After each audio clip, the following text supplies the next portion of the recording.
할렐루야, 반갑습니다. 같은 지역에 살면서 우리 구미 서부 교회에 발전되고 또 부흥하고 성장하는 그런 소문을 제가 잘 듣고 있습니다.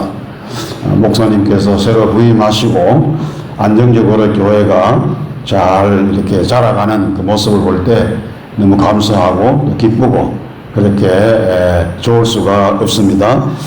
함께 해주신 말씀 가지고 나눌 제목은 대신하여 종이 되겠나이다 라고 하는 제목으로 은혜를 나누고자 합니다. 오늘 본문의 배경을 보면 애굽에 양식을 살아갔던 이 야곱의 아들들이 돌아왔어요. 그런데 심각한 문제가 일어났습니다. 그게 뭔가 하면 양식을 사러 보냈더니 아들이 돌아왔는데 양식은 가지고 왔지만은 같이 갔던 형제 가운데 이 시몬이라고 하는 형제가 애굽에 지금 볼모로 잡혀 있었어요. 그리고 아들들 가운데 베냐민을 애굽으로 다시 데려오지 않으면은 안 된다라고 하는, 그러면 볼모로 잡혀있던 시몬이라고 하는 아들이 죽는다라고 하는 이런 그 어마어마한 소식을 야곱이 듣게 되면서 이 아들들은 베냐민을 애굽으로 데리고 오라고 하는 이 요셉의 명을 아버지 야곱에게 전달을 합니다. 그러나 야곱은 베냐민을 내놓지를 않습니다. 그런데 상황은 점점 야곱을 압박했고 아들들 모두가 막 들고 일어나니까 비로소 야곱은 전능하신 하나님을 절대적으로 의지하면서 베냐민을 애굽으로 보낼 것을 결심하고 결단을 합니다. 애굽으로 다시 돌아온 야곱의 아들들은 요셉을 다시 만나게 되고 요셉은 형들과 베냐민에게 큰 잔치를 베풀어주고 특히 베냐민에게는 자기 친동생이잖아요. 그러니까 똑같이 잔치를 베풀 때 이 베냐민에게는 먹을 것을 5배나 많이 줌으로 말미암아 자기의 친동생인 것을 이렇게 과시하는 것을 볼 수가 있습니다. 그러면서 요셉은 형제들의 눈치를 잘 살펴보고 있습니다. 왜냐하면 요셉이 베냐민을 특별히 우대하는 것을 형제들이 질투할 수 있기 때문에 요셉은 이것을 마지막으로 테스트를 해보고 싶었습니다. 그래서 요셉은 자기 종들에게 이렇게 말합니다. 양식을 각 형제들의 자루에 실을 수 있을 만큼 많이 실도록 해라. 각각 돈을 모두 형제들의 각 자루에 다 집어넣어라. 그리고 요셉의 이 은잔을 베냐민 자루 아구에 넣고 그 양식값도 함께 넣어라. 이렇게 요셉이 시종들에게 지시를 내립니다. 이런 사실들을 전혀 알지 못하는 형제들은 기분이 매우 좋았습니다.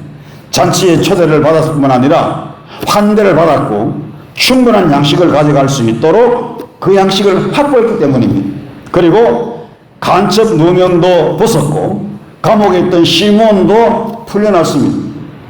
혹시나 걱정했던 이 베냐민까지도 데리고 갈 수 있게 되었으니 얼마나 좋습니까? 그래서 이 형제들은 너무 기분이 좋아서 즐거운 마음으로 집으로 돌아갑니다.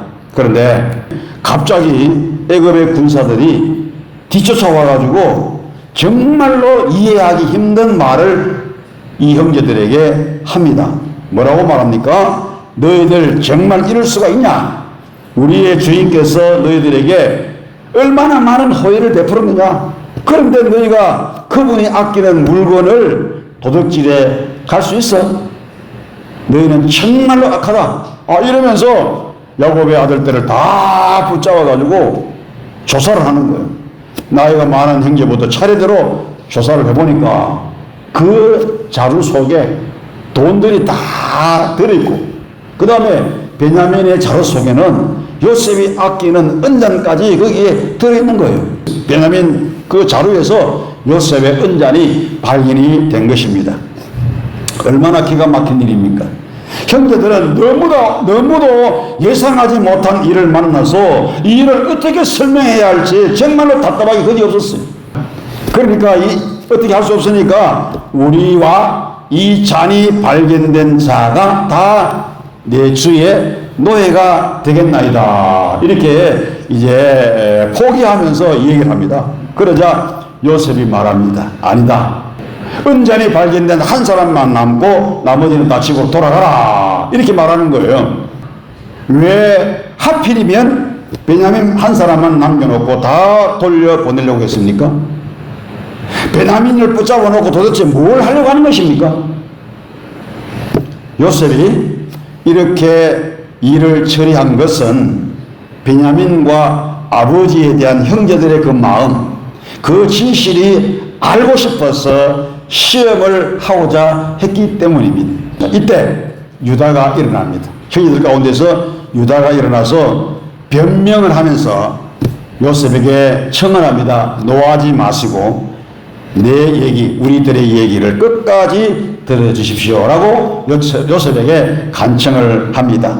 유다가 요셉에게 간청했던 그 논지를 우리가 요약을 하면 세 가지로 우리가 요약할 수가 있습니다. 그게 뭔가 하면 지금 이 상황이 자기들이 지금 요셉에게 붙들려 와가지고 심을 맞고 있는 이 상황이 자신들은 전혀 억울하지 않다는 것입니다.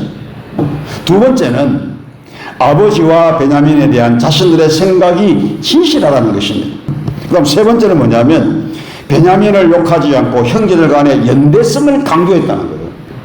유다는 이렇게 변명을 하고 나서 마지막으로 요셉에게 한마디 부탁을 합니다. 그것이 33절 말씀입니다. 이게 무슨 말입니까? 유다는 자기의 인생을 동생 이 베냐민과 그리고 아버지를 위해서 희생하겠다는 것입니다. 유다의 그 뜨거운 고백을 형제들이 들으면서 모두가 다 함께 울었습니다.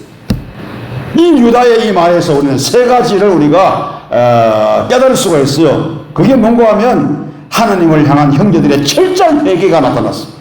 아버지에 대한 형제들의 직관 효성입니다.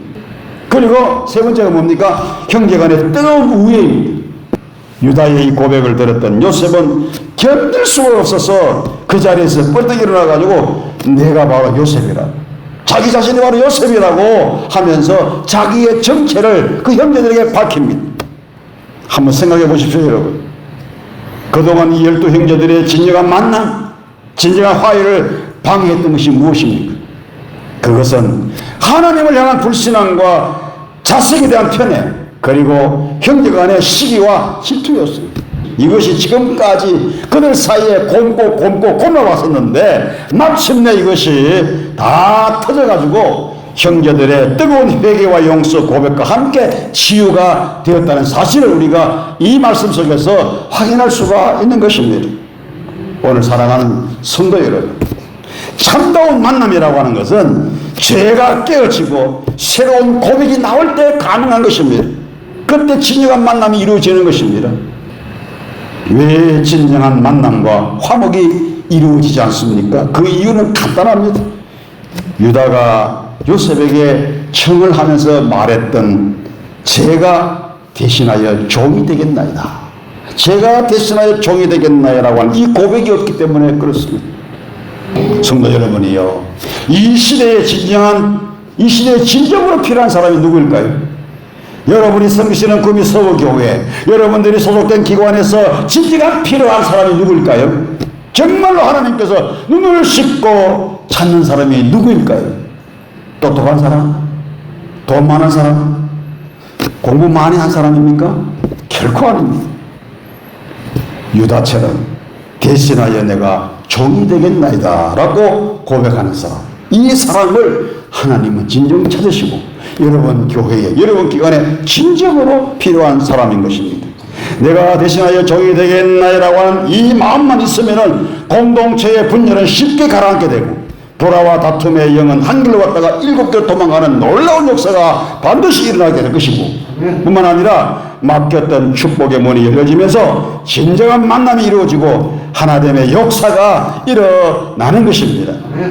오늘 구미 서무교회 성도 여러분들은 가정과 직장과 교회, 그룹 어디에 있든지 주님의 마음을 품고 내가 대신하여 종이 되겠나이다 라는 이 고백, 이 마음으로 섬겨 나가시기를 주의 이름으로 축복합니다.